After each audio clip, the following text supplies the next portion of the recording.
Hi, welcome to the channel. My name's Rebecca, and in this video I am going to be discussing the topic of the carnivore diet and its impact or potential impact on mental health. Before we begin, let's just quickly recap what the carnivore diet actually is. So it's an extremely low carbohydrate, high fat diet that's based mainly on animal products. So that's meat, fish, eggs and dairy. So you've got little to no plant-based foods or sugar. It's a diet that is quite popular among people with chronic health conditions, and it's increasing in popularity. It's all over YouTube at the moment. Apart from weight loss, people are experiencing increased energy levels and improved physical health and strength. So in particular, those people with chronic health conditions are singing its praises. That's why I started the diet. I decided that I would give it a go, and I also experienced an upturn in my physical health, which has been transformative of my life. I talk about that in my first update video, my 30-day update video. But there's one area which I feel like is not as discussed as much, which is the impact on mental health. Obviously, physical and mental health are quite deeply intertwined, and I think anyone can understand that living with a chronic illness comes with an added burden of mental health problems.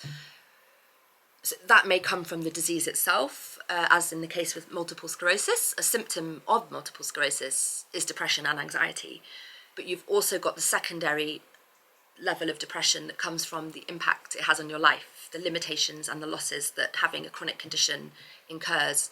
And I know that individuals their experiences will vary, and the diet might have a different impact on one person to another. But I've certainly experienced an improvement in my mental health, which is quite startling and encouraging.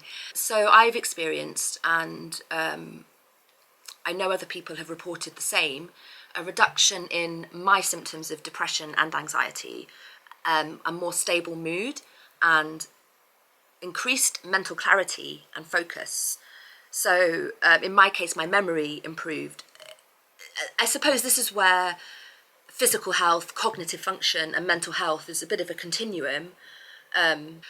Later in the video, I'll briefly go over the science that backs all of this up. So before starting the carnivore diet, I had already made a lot of progress by moving to Spain, to a rural environment up a mountain, and getting physically fitter. And I decided at that moment to come off antidepressants because I was going to be in a sunnier country, fresh start. So that was a really good move because antidepressants weren't really helping my mental health. But I was left with a struggle. I was left struggling. Looking back, I can see now that I was actually still struggling with mental health issues. Basically, the first 2 years that I was living here. I've been here 3 years. Of course, that's partly because when I arrived, it was the pandemic. So I don't think anybody did very well in 2020 and 2021. But yeah, it was a weird time to move to a new country on your own with a health condition. And it was extremely difficult to succeed in every area of my life. I came out with high hopes for my physical strength, which did improve. But then what I found was living off grid is physically demanding. So all of my extra energy was going into living off grid and that learning curve. And none of it was going into socializing or working. So those are the two things which always made my life feel complete. Having friends and a support network and having a purpose and earning my own money was the way I lived before I got ill, and was what was taken away. As anybody living with chronic fatigue will know, it's totally disruptive of every aspect of life, and it usually leads to social isolation, which is then compounded further by depression. If you don't have your own support network, which I didn't, I just was in a pit of depression. I was in a hole, and I knew if I only had a bit more physical strength, I would be in a position to take responsibility for that and pull myself out of the pit of depression by going out and socializing or concentrating on my work. That was how I always used to deal with my depressive nature. Without that, it was I was struggling to get my daily tasks done. I was just permanently alone because I couldn't keep up with the world, and my social anxiety was through the roof. I didn't realise until a bit later that my ability to socialise had really taken a hit. I was a bit of a weirdo. I didn't know how to be around other people after so many years. Also, my Spanish accent and fluency had also taken a hit because I was a professional translator before I got ill, and I was doing a PhD in translation studies. It was an everyday part of my life. I've lived in Mexico, I've lived in Madrid and Barcelona, but 3 years on the sofa, barely talking any English, let alone Spanish, meant that when I came out here, I didn't speak the Spanish I used to speak, and my accent was quite bad, and people would comment on it, and that would send my self-confidence nose diving down, and it was just a permanent negative cycle, which was difficult to get back on top of. So now everything's different because I do have this extra level of energy. It's quite difficult to talk about these times, so I've tried my best. I don't want to come across as depressing and navel-gazing at all. I want this video to be about giving benefit to people watching it in some way, but I feel like my personal experience is relevant to this, so that's why I'm sharing it. And so anyway, from the diet, 30 days in, suddenly I did have this extra energy, and indeed I started to complete my daily household tasks and get out and socialise more. And I've taken steps to get back into the workforce. So all of those things have a direct impact on my mental health. But one thing that I find quite interesting is the strength of my mental health. So it's not just that I feel more relaxed in social situations and happier. I've radically overhauled my mental health by becoming stronger and enforcing stricter boundaries. So before I was desperately lonely, and that desperation came out in my sociability, I suppose. I just don't think that I was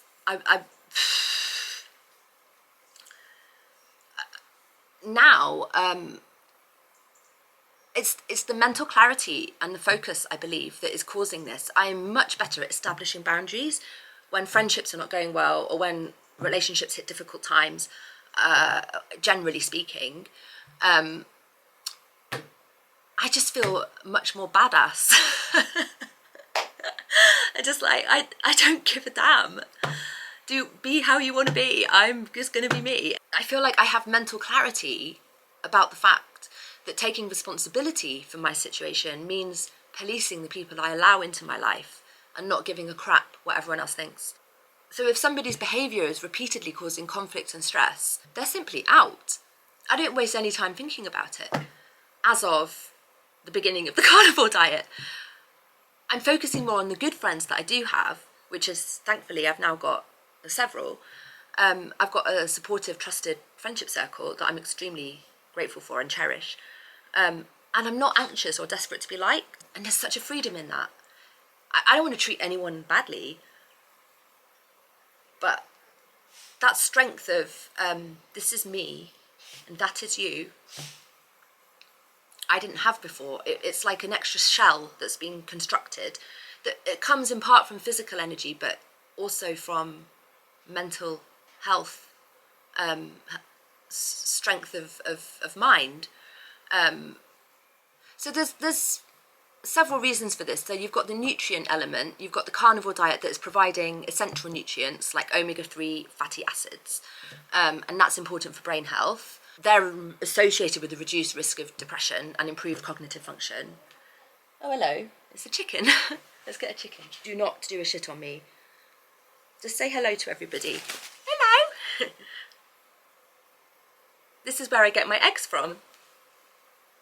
Yeah.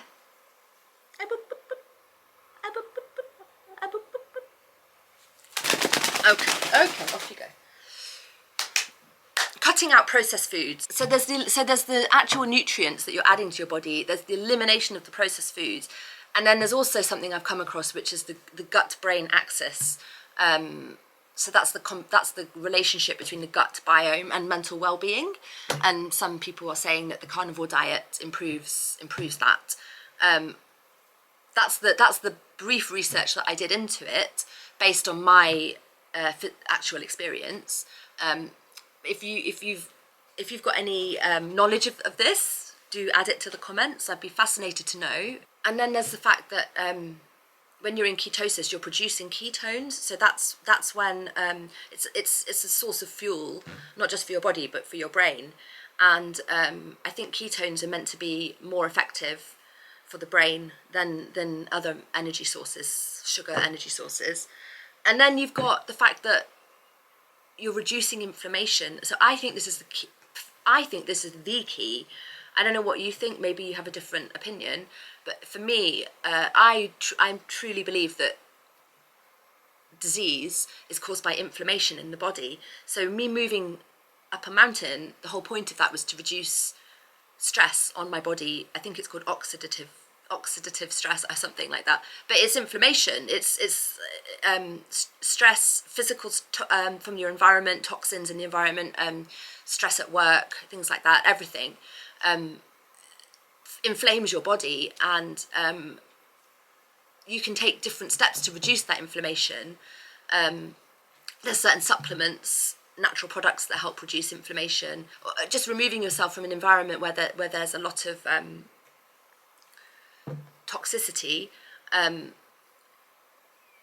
will reduce your inflammation. And then I've come to understand that also changing your diet to the carnivore diet reduces inflammation. And lo and behold, yet again, I've gone up a level in my health. And so I do think that inflammation can impact on cognitive function. So that's it really. So I've just laid out a few thoughts. I don't know how valuable it is, but I'd be super interested to hear from anyone watching this video if they've experienced anything similar, or if they have any insight as to what might be going on scientifically there, further to what I've laid out. But thank you for watching.